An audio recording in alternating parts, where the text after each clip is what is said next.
appreciate it.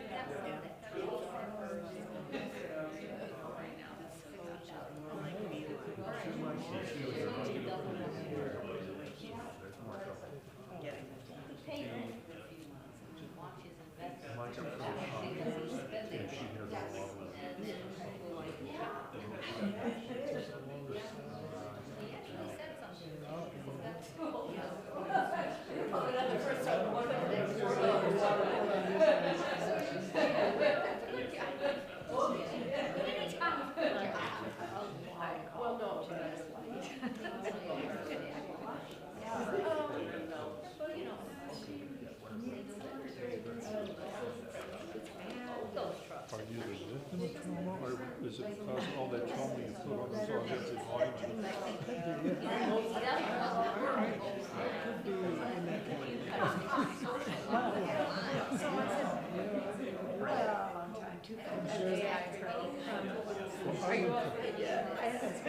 I need to tell you why. I thoroughly enjoy lunches with you. I try to sit still. I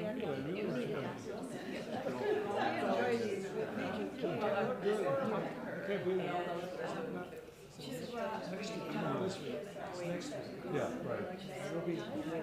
Oh, I tell you what, you can go to Florida instead of staying here for the lunch. Well, I know it's a tough one. I will miss it.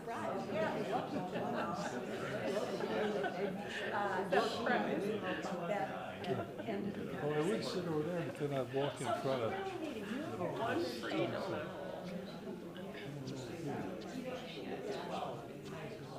You had a couple of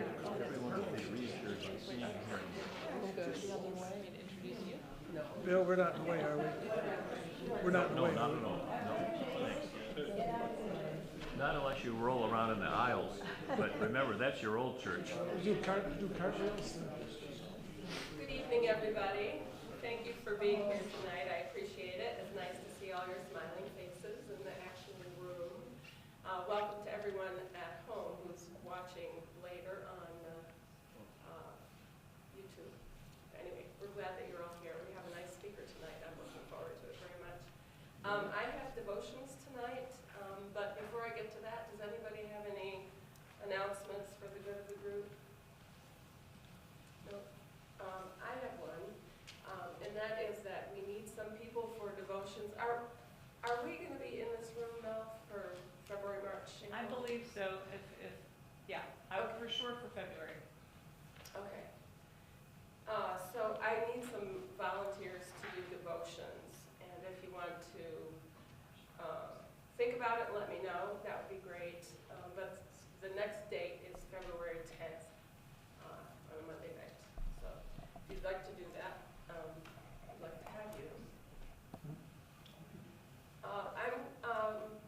Devotions I'm going to do tonight are actually not written by me. They were written by Renee Roederer, who has a blog called Grace Smuggler. And this one is called Rehearsing Belovedness. In the Christian Century magazine, the Reverend Mark Rawls recounts a beautiful and unexpected experience he had while visiting a local nursing home. Pastor Rawls had gone to the nursing home to visit a resident who was a member of his congregation. While they were sitting together and conversing in the atrium, he heard some strange, intriguing words. I love you little, I love you big, I love you like a little pig.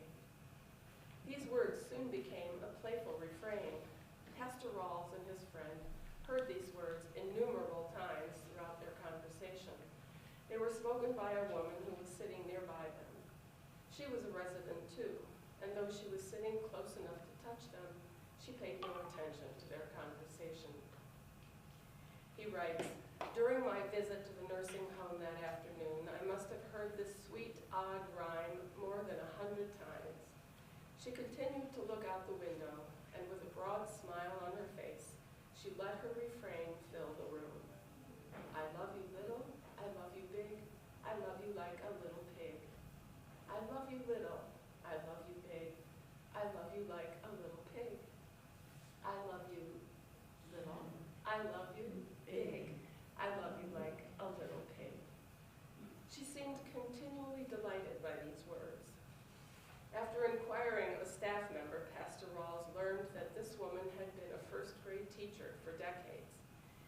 morning when the children entered the classroom for their day at school, she would lean down and speak these very words into each beloved ear. What a beautiful, playful ritual. I love this story because it invites me to imagine what those words must have been like for the children in her classroom. I wonder if they would giggle before she could finish, each one anticipating the end of the phrase. I wonder if they would smile before she started, each one anticipating that they were loved and valuable. I wonder if they would ever add their voices, excuse me, add their voices to the chorus, each one rehearsing the truth of their worth, silly as the phrase may be. Excuse me. I also love this story because it invites me to imagine how those words must have formed her as a teacher. I'm so sorry.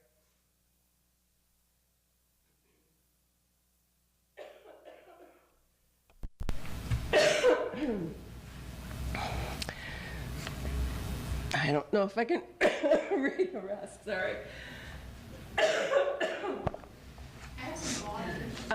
I don't. Yeah, Linda, would you come and read this?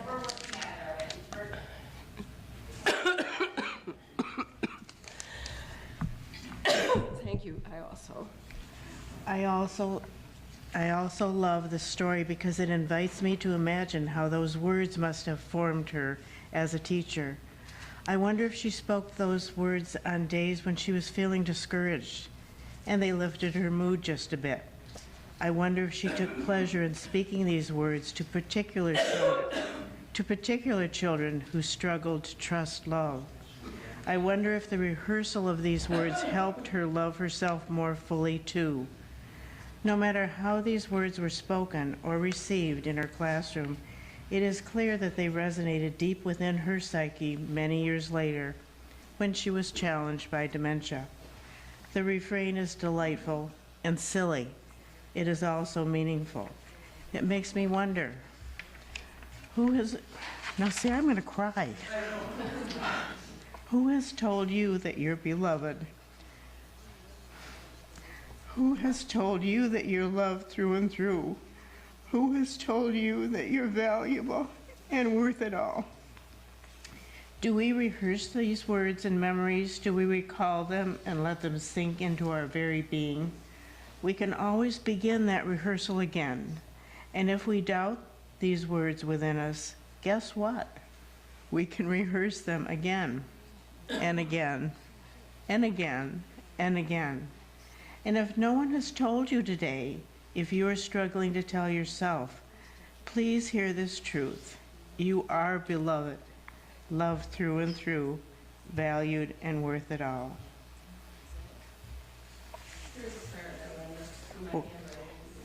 And a prayer from Marilyn McIntyre. Let me seek not so much to be remembered as to leave a legacy of love. Cast abroad and take root wherever the wind of your spirit bears it. Amen.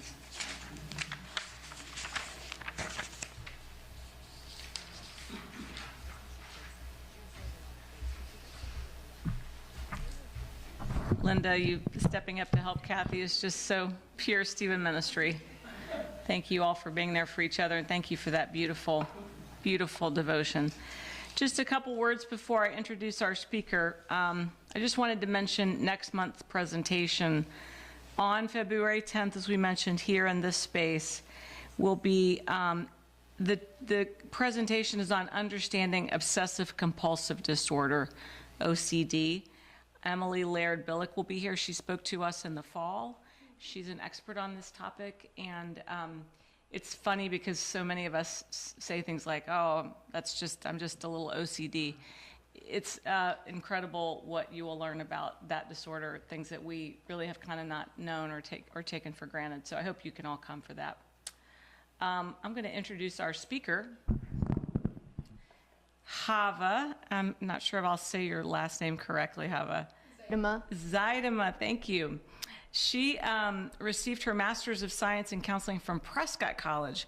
That is a place that uses a client-centered approach. She has interest in treating trauma because It's had the largest impact on her clients. And then trauma is such a buzzword right now. We really are all thinking about trauma, talking about trauma, and there's a reason why, because there is so much of it around. So much of us, just think about this one week, this last week, and what's happened in the world and the kind of trauma that that causes. She's been with the Personal Transformation Institute, and she can say more about those things. But she recently moved to Ann Arbor and opened Mangrove Counseling Center, which is on Packard, near Stone School. And she does a lot, specializes in EMDR. If we haven't talked about EMDR with this particular group, we've done presentations on that in the past. We can come around to that again. Maybe you'll talk about that a little bit today. But it's a critical way of helping people deal with trauma and many other things. So she is somebody that uses that a lot, and she's going right on the top of our referral list to members. And we were always trying to find good therapists in town that use EMDR. So Hava, thank you for giving your time tonight and being with us. Welcome to First Pres. Thank you. I'm going to grab my water 1 second. Okay.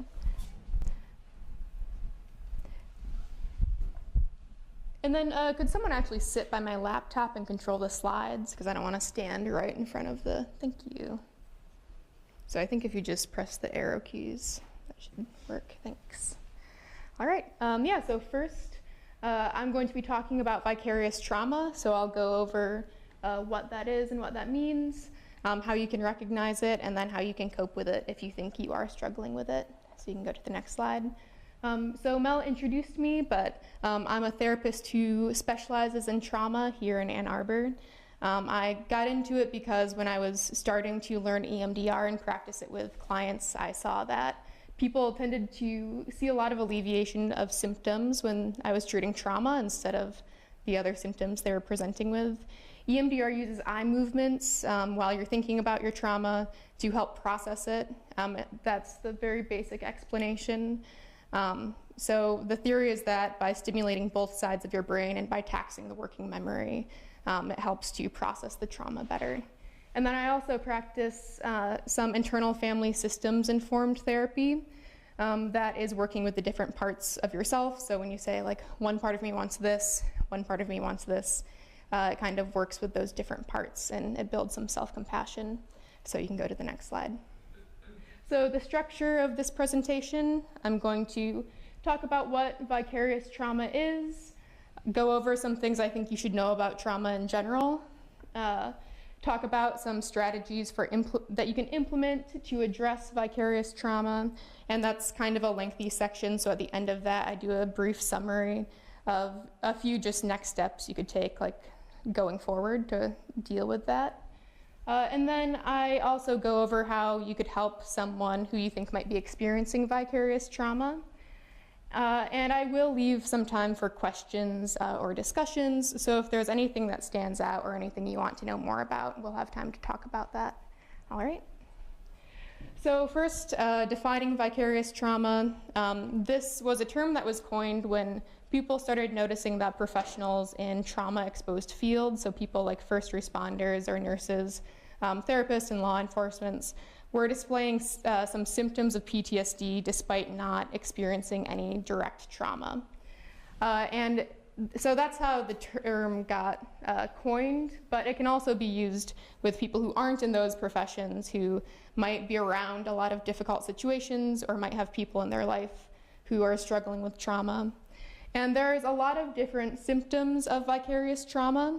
One of the main symptoms is a negative worldview or cynicism that maybe wasn't there before. So someone who used to be optimistic suddenly being very pessimistic, not feeling like they can trust other people or like trust the goodness of humanity. You might notice things like that, and that's one of the defining characteristics. Then also a decrease in compassion, that's also called compassion fatigue. Some people use that term interchangeably with vicarious trauma. It is a little different, but it is one of the symptoms. So it's when you notice that you're not feeling as compassionate, or maybe you're experiencing less empathy. And a lot of people feel guilty if they experience compassion fatigue, because we think of compassion as something that makes us good people, but it is just a symptom of being exposed to trauma. Emotional numbness or dysregulation. So If you suddenly are not experiencing a wide range of emotions or feeling emotionless, or on the other end, suddenly having mood swings, experiencing irritability or outbursts. Feelings of self-doubt, in a caretaking role that can look like feeling like you're not doing good enough or you're letting someone down, letting yourself down. Hopelessness, kind of like the negative worldview, just feeling like things can't get better. Sleep and appetite changes, whether that's an increase or a decrease in how much sleep you need or what your appetite is looking like. Any extreme changes can be a symptom.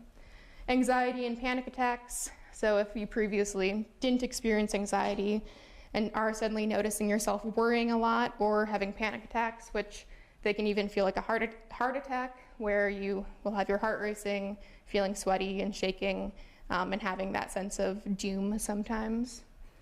Trouble concentrating, so trouble retaining information or paying attention.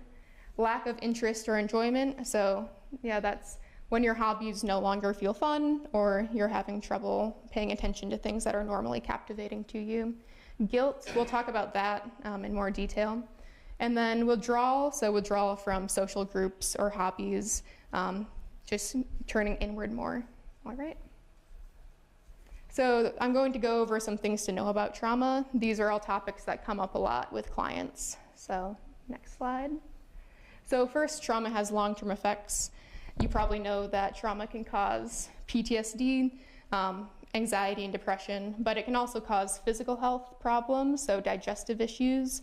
It can be related to cardiovascular issues, immune system dysfunction, sleep disorders. So it can have a pretty severe effect on your physical health. And that in turn can make your mental health worse as well.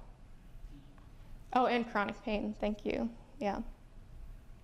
All right, so trauma and guilt. Trauma and vicarious trauma can both cause feelings of guilt directly and indirectly. So directly, you might feel responsible for what happened in some way. You might know that it's not your fault, but still feel like it's your fault. Indirectly, trauma can cause some dark thoughts. You might have less like kind thoughts, more uncharitable thoughts, or really dark thoughts about yourself or others. And that can lead to feelings of guilt as well. But it's not an issue of morality or you being a bad person if those thoughts arise. That's one of the symptoms of trauma and one of the ways that the human brain reacts to trauma. And some people also, that's okay, feel guilty about using the word trauma. A lot of my clients with severe trauma feel like what happened to them wasn't bad enough to call it trauma. And some of you might think like, well, me watching someone go through trauma, that I shouldn't use the word trauma because they have it worse. I define trauma more based on a person's reaction to the event than the severity or perceived severity of the event itself. So different people react very differently to different events. So I think you are allowed to use the word trauma. All right. But trauma is treatable. So a lot of times, if you're in the midst of trauma or really any mental health challenge, you might feel like you can't get better, and it might feel like you always felt that way. But there's lots of evidence-based modalities for treating trauma. EMDR and IFS are some of those, but there's others as well. And also, if you've been to therapy and you feel like it wasn't helpful, there are a lot of modalities and therapeutic styles, and the therapeutic relationship is also one of the most important aspects of therapy. So you might need to find a better fit or a modality that works better for you. So being open to that. All right. And now I'm going to get into how to cope with vicarious trauma. And I did include kind of a lot of information in this section. So I think this will be posted on YouTube and the slides will be available if you want to review it. But again, I'm also going to go over kind of a simplified version of a few steps you can take. So the ABCs of vicarious trauma: awareness, balance, and connection. Awareness, making sure you're paying attention to your state of mind. That might seem like it's easy to do, but it's actually pretty easy to kind of lose track of how you're feeling. So checking in with yourself. There's tools you can use like mood tracker apps. If you journal or keep a diary, those are helpful both because they get you to check in with yourself in the moment, and you can also review them and see like maybe you've had a downward trend over the past few months. Also listening to feedback from people who might say you seem tired or irritable or not like yourself. Sometimes you might be tempted to dismiss that, but it is valuable information, so listening to that. Balance. I know that this can be hard when you have a lot going on, if you're feeling overwhelmed, but it is really important to have multiple sources of meaning in your life and to maintain involvement in meaningful activities.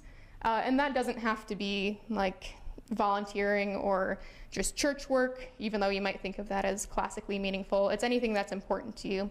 So for me, like my work is very meaningful, but I also play roller derby, and that's very meaningful. So it's whatever is like very impactful to you personally. Learning to accept help if it's available. I'll go over more about some tips for doing that, because I know it's sometimes hard, but that's important too. And then connecting with people who have similar experiences and communities. So you're all here, so that's a good sign that you're staying connected. Being connected with the people who are close to you and not losing that connection. Again, when you're busy or when you're feeling bad, it's easy to withdraw and lose some of those really close connections. So making sure that you're staying close to the people you want to be close with. And also, again, getting involved in community, whether that's at church or if there's like a book club or other group you're interested in, staying involved with other people. You can move. Okay. And then just some self-care tips for caretakers and good self-care in general. So physical health is part of mental health and vice versa. Lots of people think of physical and mental health as being separate, but they're really the same thing.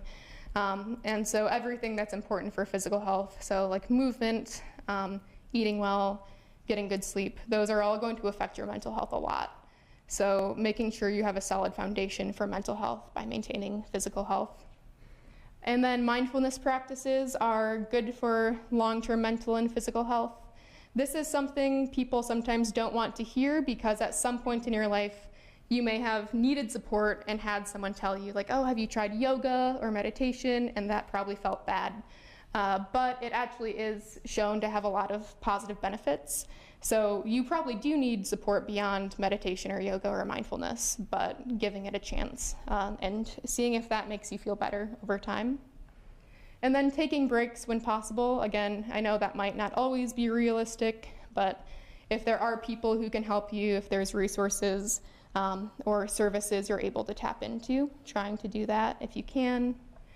And then practicing acknowledging and accepting difficult feelings instead of fighting them. And we're going to go over that more in a second, so you can go to the next slide. So RAIN is a mindfulness practice you can use for recognizing and allowing difficult feelings instead of fighting them. And that might not sound like something you're interested in doing, but when you tend to fight your negative emotions, which is your first impulse probably, a lot of times you can end up just putting more energy into it and kind of arguing with yourself over like, I shouldn't feel this way, I have to feel better, distracting yourself, but then the feeling's still there in the background.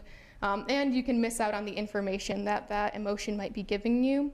So RAIN is an acronym that you can go over as a mindfulness practice, which stands for recognize, allow, investigate, and nurture, or some people say natural loving kindness for the N.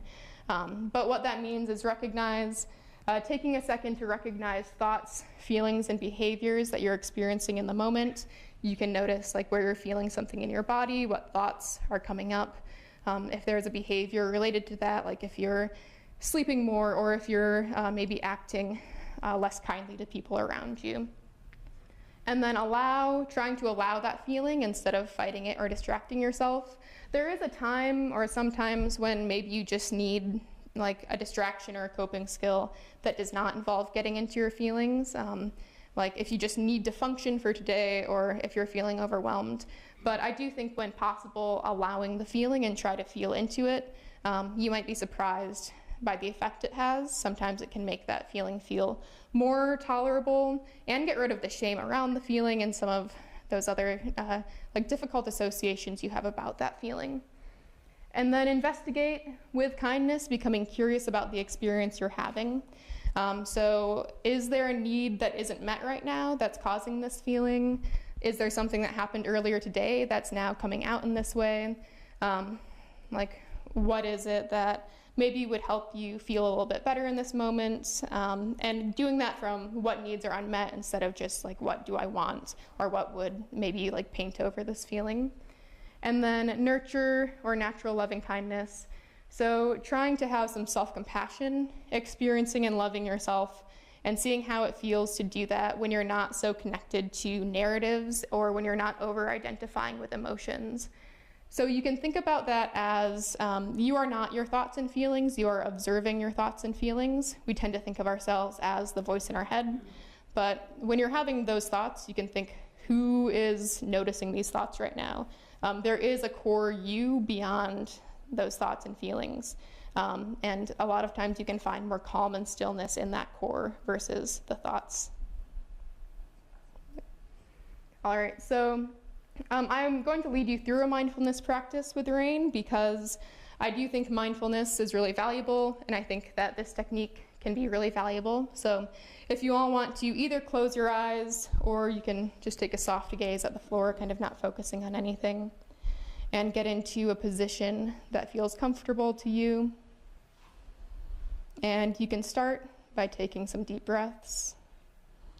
Try to breathe into your belly instead of your chest as you do that.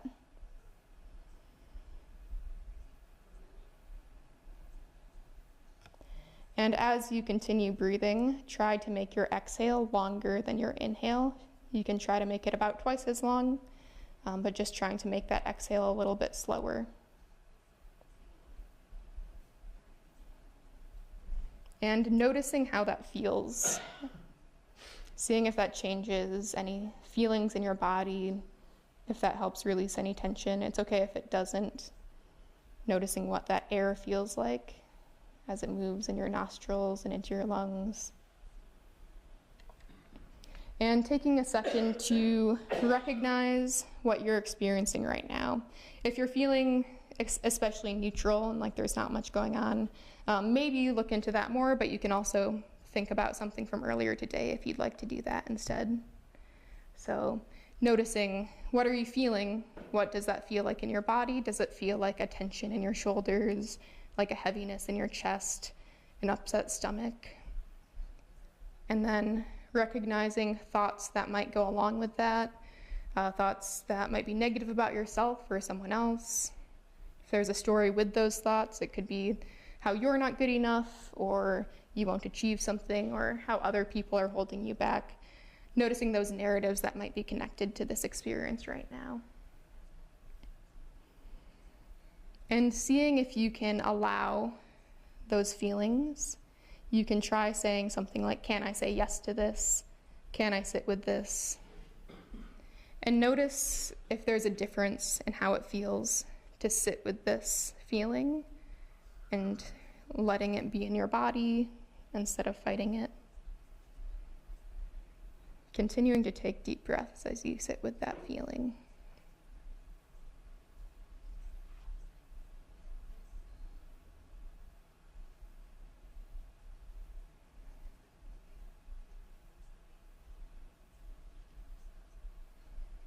And then taking some time to investigate this feeling. Is this feeling trying to tell you something? Maybe there's an unmet need. Maybe there's a part of you that is wanting to say something. Maybe there's been something going on in your life that you haven't been totally tuned into, that maybe needs a little bit of focus.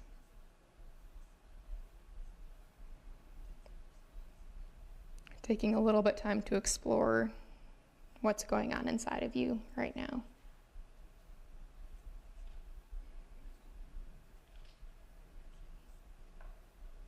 And then see if you're able to view yourself now as this person who has this calm center instead of those thoughts and feelings you're having. See if you can use that sense to foster some self-compassion, some kindness. Noticing that even when you're not thinking, and even as your feelings change, you're still you. You're still at the center of yourself. You can think of it like being at the bottom of an ocean where the waves might be rough on top, but the still water, deep down, there's still that still water.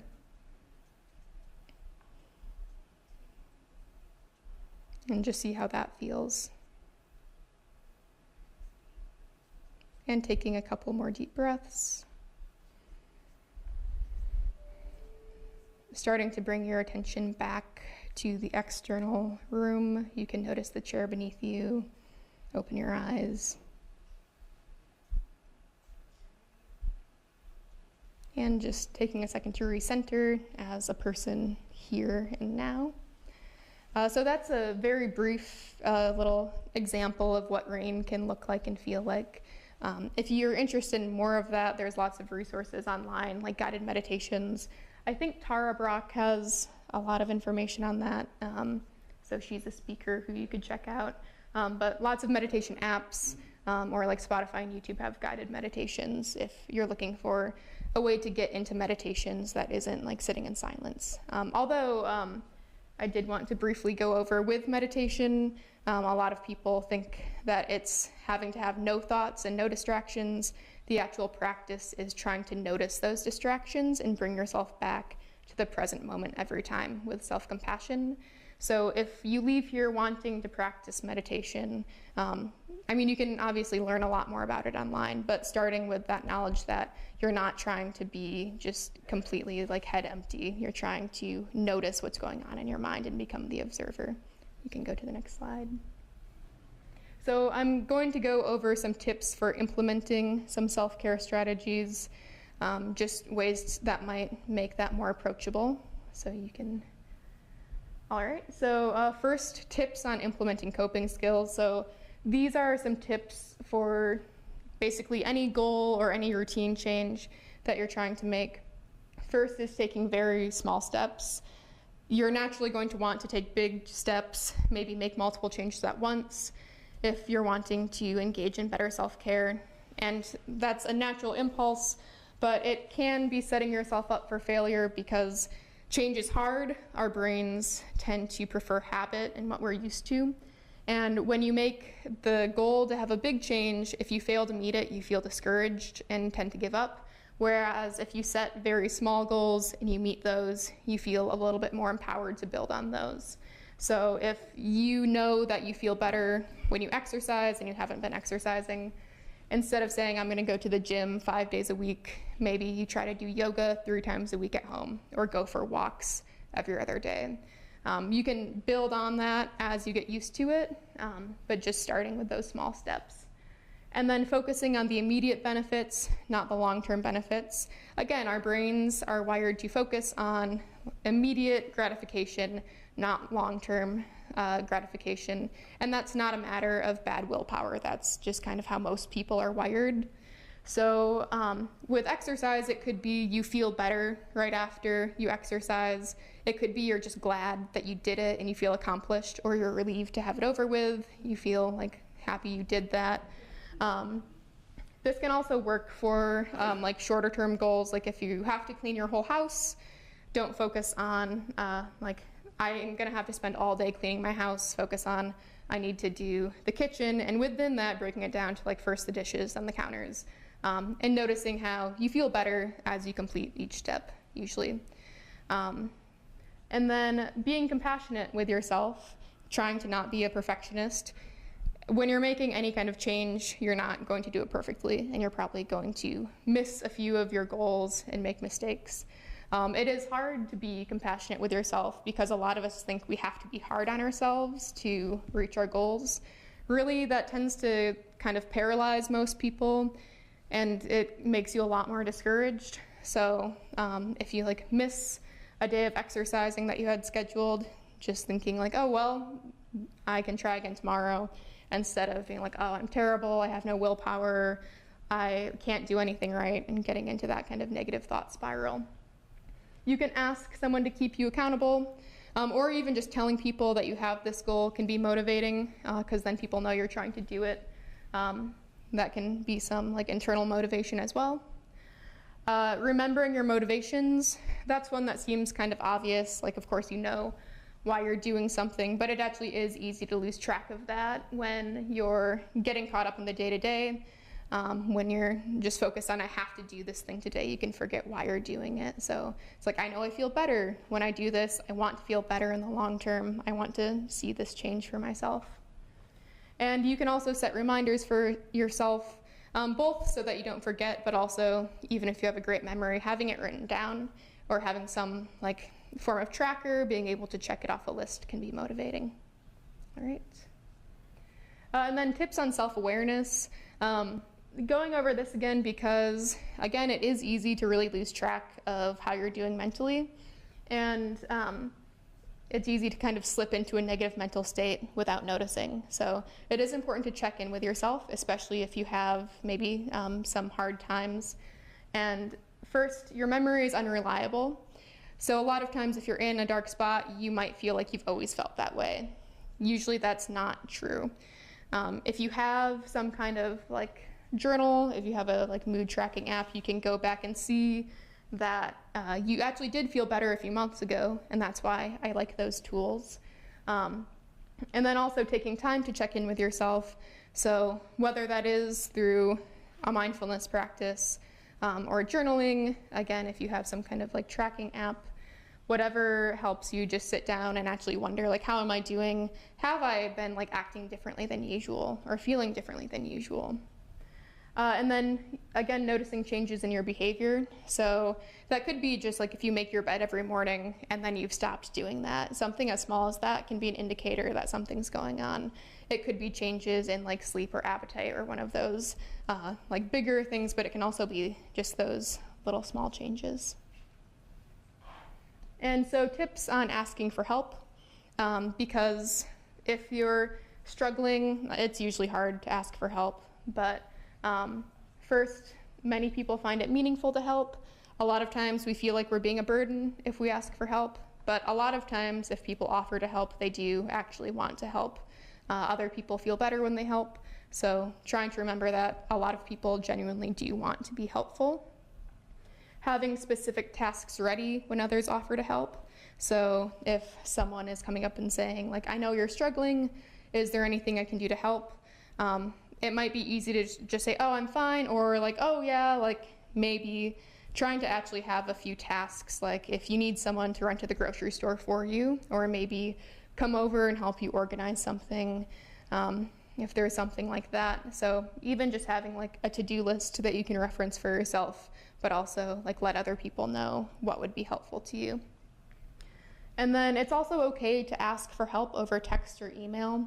A lot of times people feel pressure to like communicate face to face. We think of that as the highest form of communication, which it is good to communicate face to face, but if it's hard for you to do that, it's fine to do things the easy way, or maybe not easy, but easier. You can also ask for help with asking for help. If you know you need maybe a larger group of people getting involved, you can ask maybe one close friend, let them know that maybe you need additional support.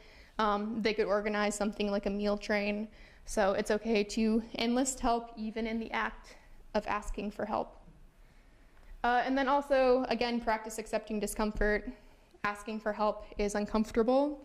Having that practice of, I am uncomfortable right now, but I'm still able to take this action. And that's something that's just valuable in general. You can even think of it as practice, like I'm practicing being uncomfortable right now. And sometimes that can, be a little bit of like, oh, I'm actually 2 birds with 1 stone, so. And then tips on sleep. Sleep is a pretty big foundation of physical and mental health. And a lot of people don't get good sleep, and a lot of times you don't realize how much it's affecting you until you start getting better sleep. So first, having a consistent routine, so getting up and going to bed at the same time every day, if that's possible. I know sometimes you might have a routine that varies from day to day, but as much as you can, having a routine. Adding a wind down time to that routine, so it could be if you want to stretch or read a book or like pray, do devotionals, something like that before bed. If you want to go to bed at 11, maybe at 10:30, you start doing that. Trying to avoid screens before bed. This one can be hard for a lot of people, especially if you like to read books on your phone, and a lot of social media is tempting. But the blue light of screens can keep you awake longer. Some people use blue light glasses. There's not a ton of evidence that those work, but if you use them and they work for you, you can keep using them. But I think it's better to try to avoid screens altogether, or at least putting them on dark mode so there's less light coming out. And then creating an ideal sleep environment. That could be getting more comfortable sheets or putting in blackout curtains. It could just be cleaning your room and having a tidy space where you feel comfortable. Having low light before bed can be helpful. Limiting food and drinks. Digestion can actually disrupt your sleep quality. And then obviously drinks can make you have to pee in the middle of the night. So a few hours before bed, trying to not consume any more food or drinks. Avoiding caffeine in the afternoon. And for this, you might think you can fall asleep after drinking caffeine late, and that might be true, but your sleep quality has probably decreased. So I would recommend avoiding it altogether, but at least trying to not drink it in the evening. And then also avoiding alcohol. Some people think alcohol helps them sleep because it makes people sleepy, but it does disrupt your sleep cycles. You're probably waking up without remembering it if you're drinking before bed. And that's good for general health also, to not drink or limit it. So that was kind of a lot of information, so I'm going to go over just a simpler way to think about it. So identify one area to focus on and take small steps to improve it. So that could be like, I know I need to be more social. I've been more withdrawn lately. So identifying, is there maybe one friend I can reach out to? It could be like, I need to eat better. Maybe I'll add some fruits and vegetables to my diet, but starting with just one thing. Again, it's tempting to do a lot at once. When you do that, you're more likely to fail and not be able to keep it up. And then identifying resources available to you, even if you don't enlist them right away, knowing who's available or what resources are available. So that could be friends and family, it could be church community, it could be therapy or a support group, but just knowing who you can turn to if you start to struggle more. And then also, again, checking in with yourself, seeing what works for you to do that. For therapists, some people recommend taking a burnout questionnaire, quarterly. Having some form of am I actually doing as well as I think I am? Am I starting to notice a downward decline? Because catching yourself before you start getting really bad is going to make it easier to recover. So making sure that you're having some of that self-awareness. And then how to help someone else experiencing vicarious trauma. So first, what to look for. So again, noticing that pessimism or cynicism. If someone who's normally optimistic is suddenly seeming a lot more irritable or pessimistic, they might be complaining a lot. They might not even realize they're doing it. So noticing that's one of the main signs. Irritability or mood swings. Again, just a change in mood where someone suddenly seems really withdrawn or upset or sad or just tired or irritable, grumpier than usual. Those are big signs. Withdrawal from community, if someone stops coming to events, if they stop responding to texts or calls, if you just stop hearing from them, that's the time to reach out more. And you can even say something like, you don't have to respond right now, I just want to know how you're doing, and that can let them know that you're thinking of them. And then also, again, behavioral changes in general. If someone who normally gets up early is sleeping in really late, if someone who normally eats a certain way is suddenly eating very differently, if you're just noticing them interacting with other people differently, that's another thing to look out for. And how to help. So offering specific help, this is kind of the other end of the tip I gave earlier. If you tell someone, I know you're struggling, is there anything I can do? Their impulse is going to be to say no. If you say something like, hey, could I come over later and maybe help clean for you, or could I run some errands for you? Or if you know they have certain things going on, you could be more specific, but offering specific help, and then it's easy for them to say, yes, that would be helpful. And I think it also opens the door to say, well, I'm actually good on that, but I could use help in this other area. It starts creating ideas.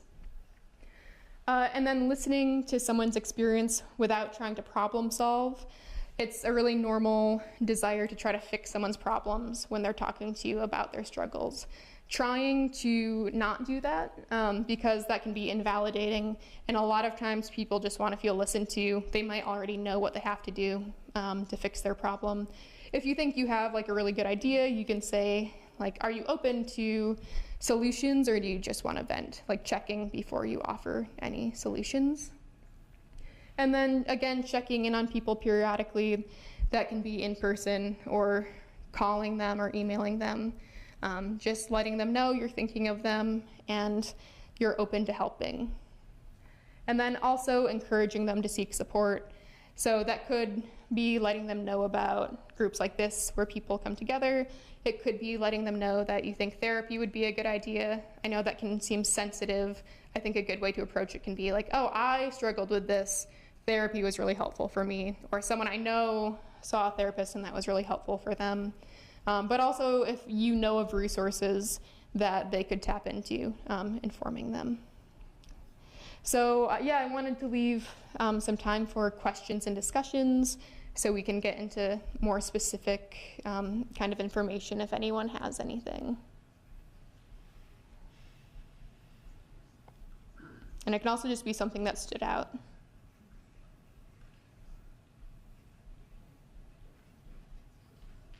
Yeah.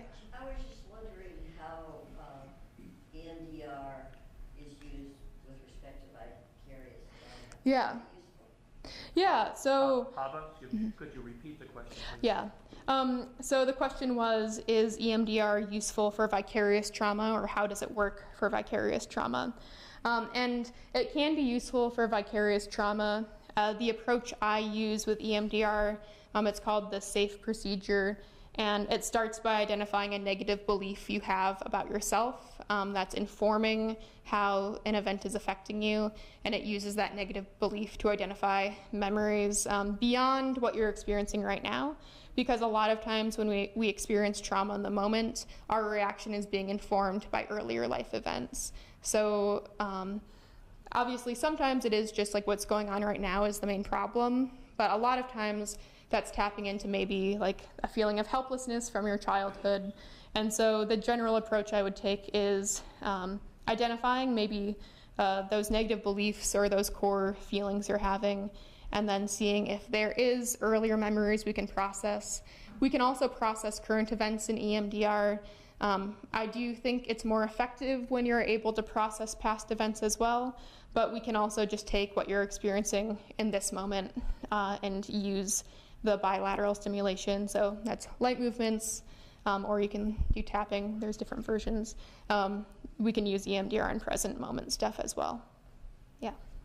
I may have missed it, but what is EMDR?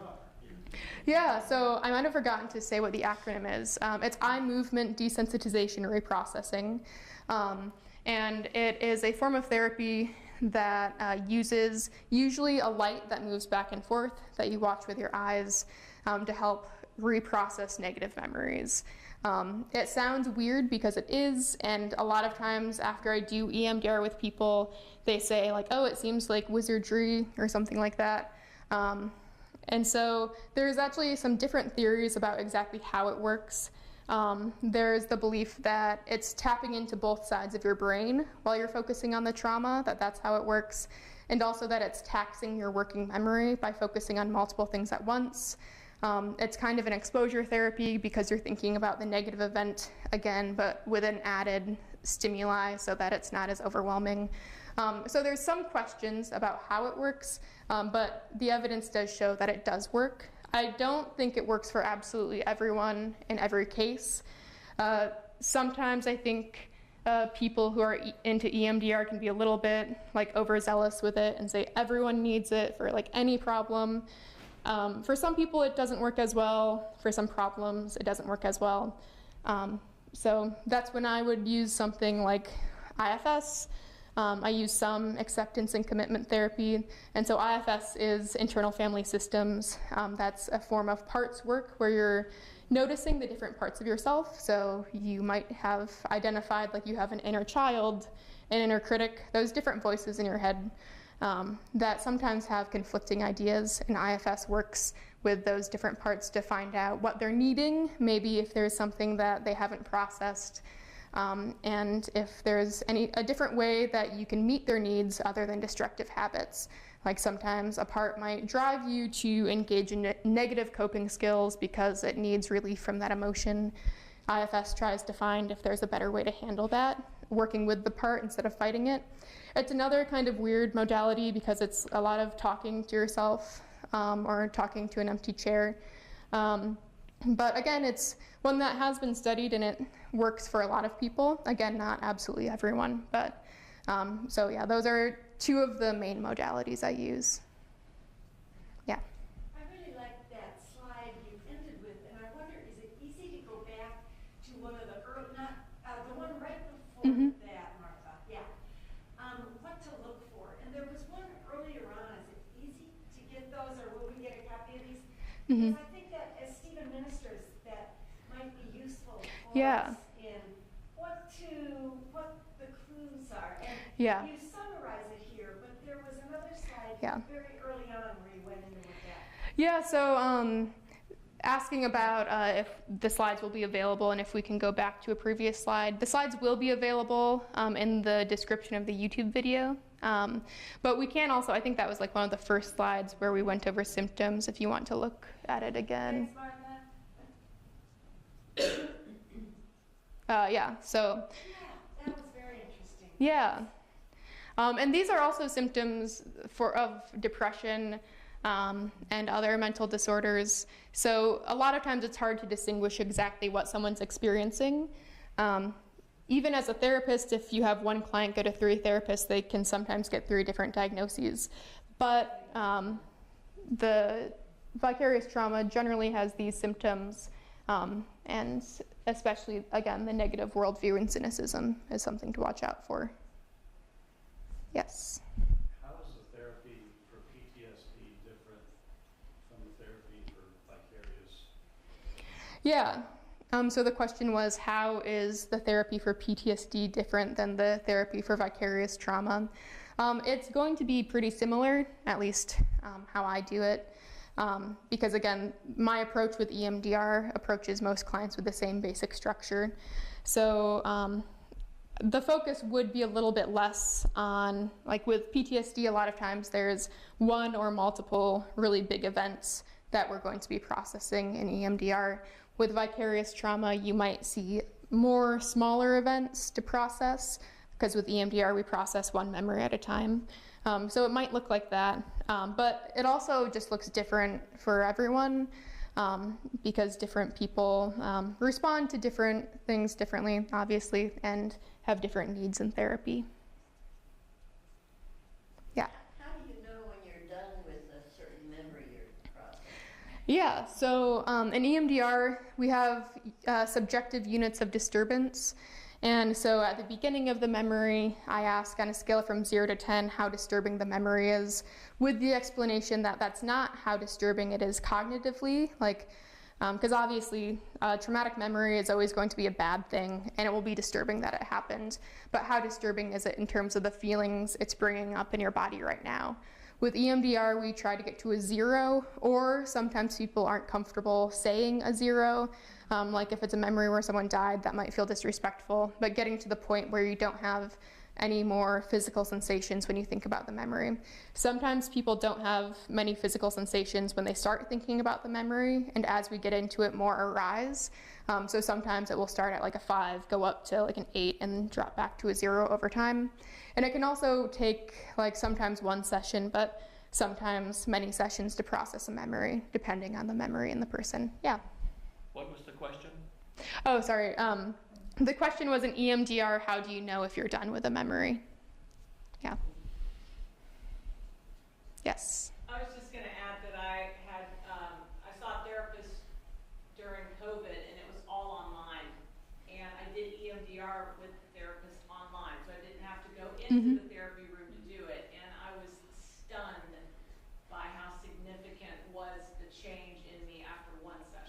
Yeah. I'd known about EMDR for years, but never done it myself, and it was immediate. So. Yeah, so that was a testimony about how great EMDR is. So you can do it online, and it can have effects after one session.